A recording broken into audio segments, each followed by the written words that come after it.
Welcome to the Breakfast Leadership Show, where we interview global thought leaders on business, leadership, and life.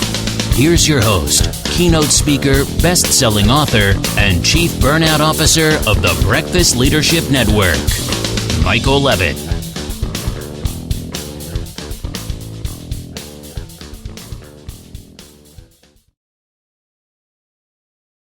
Welcome back. I've got David Feldman on the line. David, how are you? Doing good. Excited to chat with you today, Michael. Likewise. You've got a really great story that has some twists and turns over the last few years. So why don't you share a little bit about you and your organization with the audience, and then we'll dive into the conversation. Sure thing. I am the founder and president of 3 Owl, where I tell people we are a creative agency at the intersection of data, creative, and technology.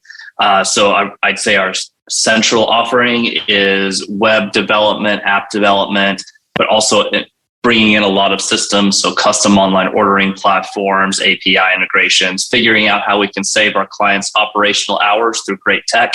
And we make sure that it looks beautiful and we've got the data to report it. The other big journey I've been on is a lot of us had to restructure our businesses when COVID hit. And I certainly did a major restructure, which I'll talk to you a lot more about today, Michael. But the happy ending to the story is we downsized, we rebuilt it, and we rebuilt it better. And that's a story of triumph, because the pandemic did that for a lot of businesses, and a lot of businesses, unfortunately, have gone away because they weren't able to withstand the challenges that the pandemic faced. But based on the work that your organization does, I anticipate that you had quite a bit of business growth, because so many organizations that were told, sorry, you can't operate a storefront, all of a sudden they're like, we need to get a web presence, even though we're in, at that point it was 2020 and online shopping and everything like that was there. But for a lot of businesses, they may have had a website, but there was really nothing going on with it other than just, here's our hours, here's our location, here's a couple pictures. And obviously people want to buy things. If they can't physically go in your store, they want to be able to buy. And there was a lot of people I know in conversations that I've had over the last few years that they really wanted to buy local. They really wanted to support local businesses, especially in a time of need. But many of those organizations weren't necessarily set up for that. So it created a lot of problems. We work with a lot of restaurants. A lot of those are multi-unit restaurant groups. As you can imagine, having a better online ordering platform, less friction, was a huge deal. They are up against the marketplaces, the Uber Eats and the DoorDashes. They want access to their customers. If you order through Uber Eats, you don't get the data. If you order through your channel, you get the customer's email address, you build a relationship with them. And that was so important during that time, was being able to actually speak to your customers. And we have been talking to a lot of these clients for years about really improving their technology. And we've finally had the opportunity to do it. And it's definitely accelerated from there. The other thing that happened that I thought was interesting, 2 of our biggest clients within a month of each other had the same phone call with me. David, we're considering firing our really big global agency and moving all of our work to you because we like how small your agency is. And we like the white glove treatment we get. We like that we can have access to you. And for what it's worth, the work gets done faster and better. That happened twice in a month. And I thought there is a shift that is happening. This is not just happening to my agency. That was really the seed that sprouted into the book that I wrote, Small by Design, The Entrepreneur's Guide for Growing Big While Staying Small. I realized there was a paradigm shift happening, not in just my industry, but across a lot of industries. So the whole idea of the book is, if you got a small service business, especially in the B2B space, if you structure it well, you can compete against the bigger competitors. You can outcompete them. The book very intentionally was not a how to build a marketing agency. I interviewed people across a lot of different industries: clinical research, experience design, construction management, hospitality. So it was really interesting to hear stories and systems that were built across so many different industries. But a lot of folks experienced what I did during the pandemic, who who are well structured. So that's really what the book is about. It's a playbook. It also has a lot of great stories around how to structure a small business in a way where you truly can out-compete the bigger competition. And I'm sure your experiences, and we'll talk on this in a moment, with when you had to originally downsize your organization to meet the needs and be able to stay alive. But I know for a fact that this book obviously hit a nerve, because Wall Street Journal, top, USA Today, top list. So the book has done extremely well because it hits on a subject that you and I, and everybody that's listening knows, or they should know, is that shift is coming. People want to do business locally.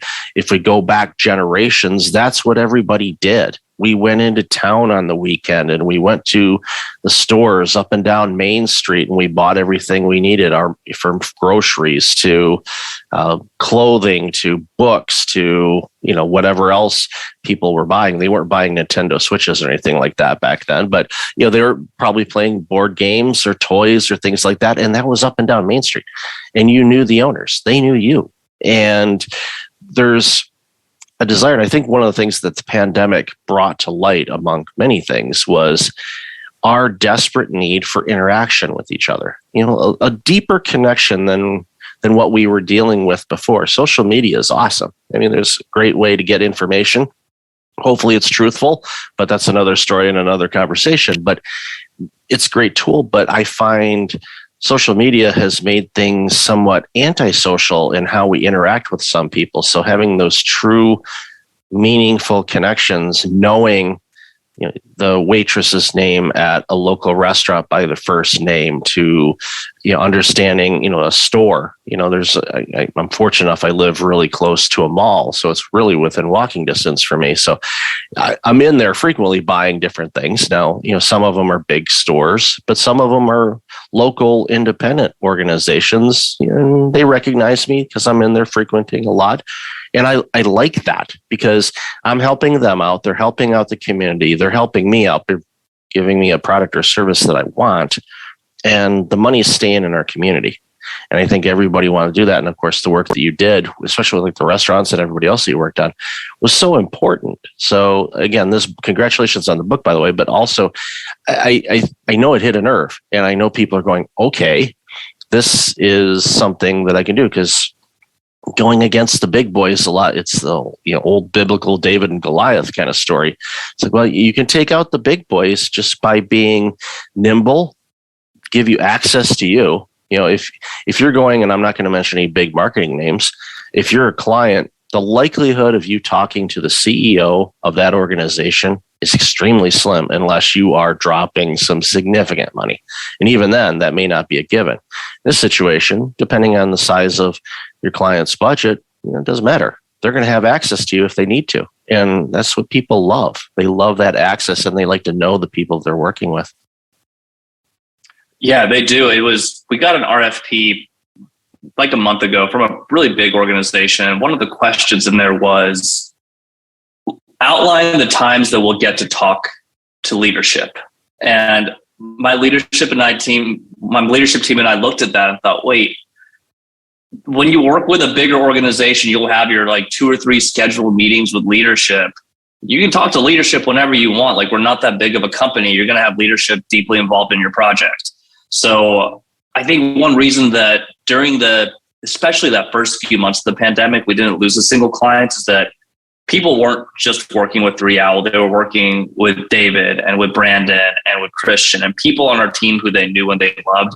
So I think that was really important, is that it's people working with people. I think the other part of it that I've learned too is, if you are a small business competing against the big boys, it doesn't mean that your ideas are small. You can still have the big ideas. You can still execute. And from the other side, if you have a client with a really, really big project, you can likely execute on it too. You might have to look at growing your human power and more people on the team to execute on a project, but a great idea is not the result of more people in desks. And I really try to drive that point home in the book too. And whenever I have conversations with my clients, I tell them that we're intentionally small by design.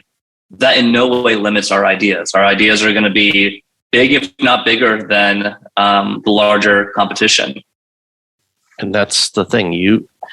you have more agility. You have more ability to shift gears at any point to meet the ever-changing needs of clients.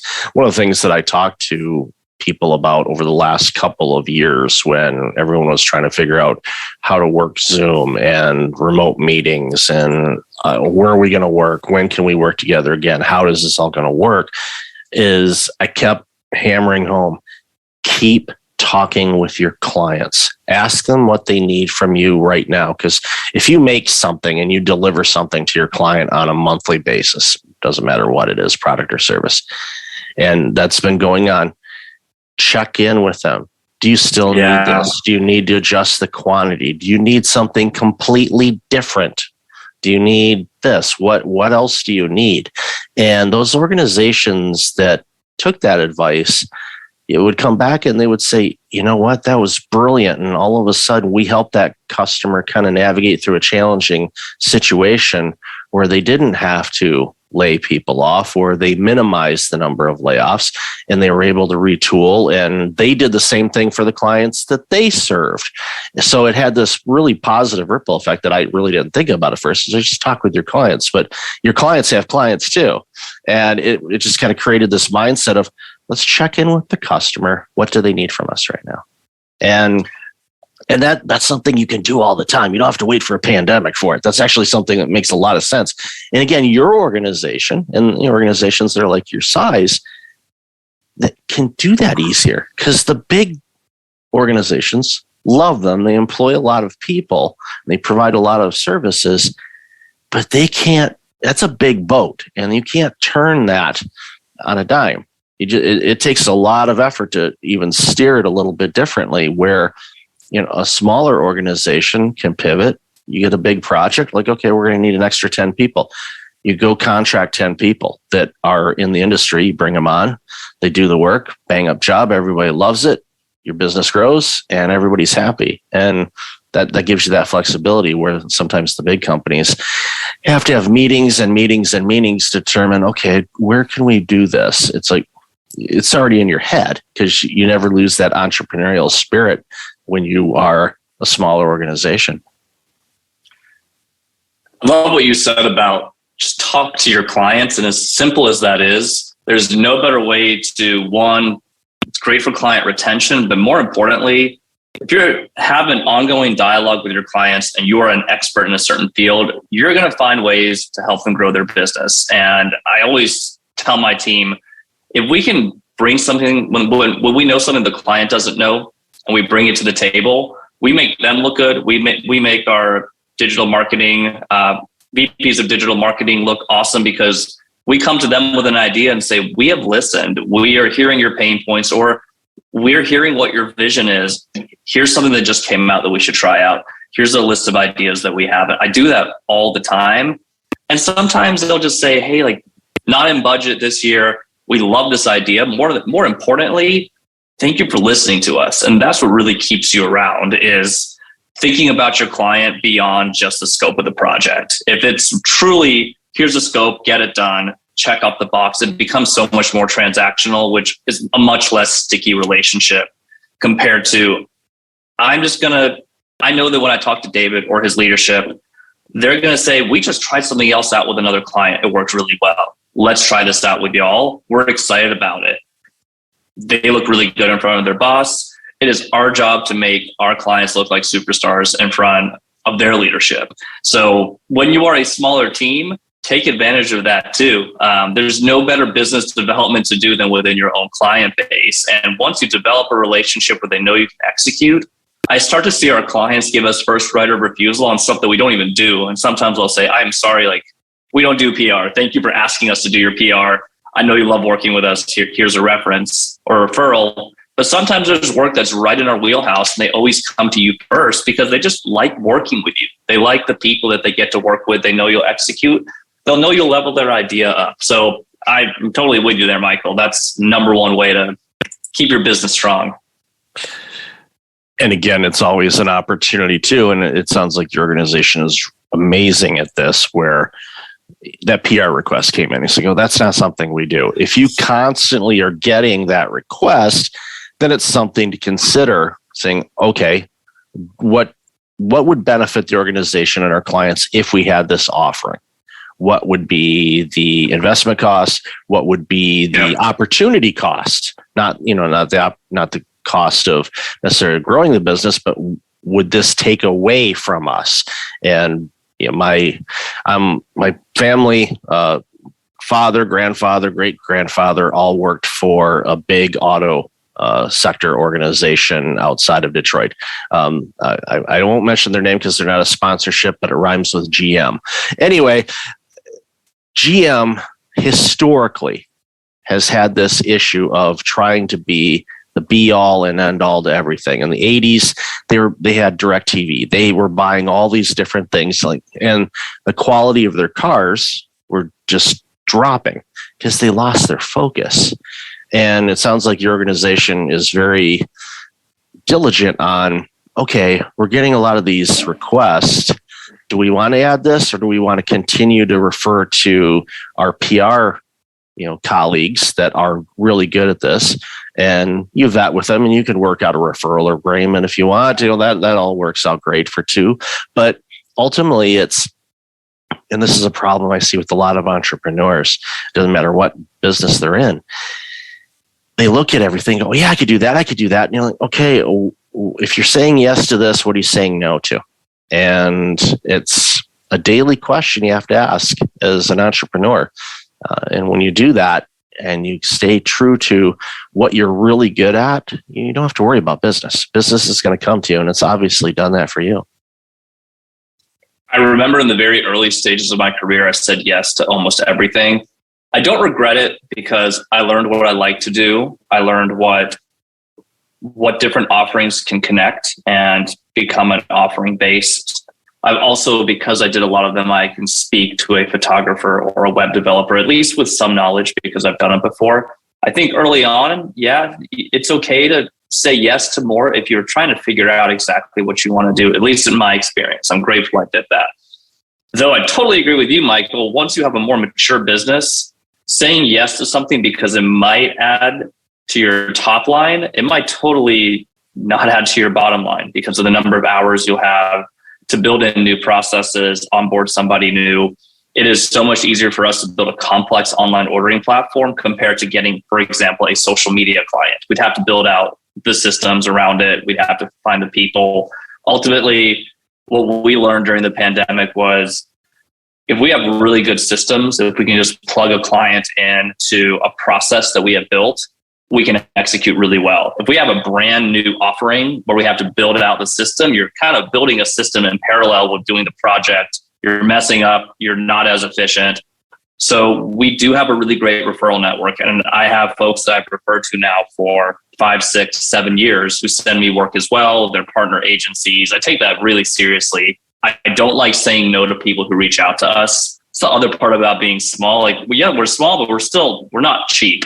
So there's projects that are important to a small shop on Main Street that we just can't do. However, I make sure to have the people in my network who I can refer to. I think I just care about the goodwill there. And then there's other folks that, for example, do very intense data analytics. We don't do it. We've got a great partner and we're launching a product together with that partner now because we've got so many years that we worked with them. So it's also just a great excuse to meet other entrepreneurs and build relationships with them. There's no better way to build a relationship with an entrepreneur than to send them some work. I'll tell you that now. But it's been great. It's been a great way just to build a better entrepreneurial neighborhood through all those referrals. And when you do the work that you do and you continue to pay it forward by helping out other organizations and they turn around and refer people to you, that's how small business thrives. That's how business grows. That's how we make an impact in this world when we're all collaboratively working together for a greater good. So love this conversation. Where can people find out more about you, this awesome work, your book, and everything else you're doing? Yeah, 2 websites. If you want to check out our agency, it's 3owl. That's the numeric 3owl.agency. If you want to check out the book, it's smallbydesign.co, and that'll link you to all the places that you can buy it. Short summary of the book, a couple of articles related to the book as well. Awesome. I'll definitely have that information in the show notes. So David, continued success, and thank you so much for your time today. Really appreciate it. Yeah, thanks, Michael. Great talking with you. Thanks for listening to the Breakfast Leadership Show, part of the Breakfast Leadership Network. Visit breakfastleadership.com for tips on empowering your business and your life.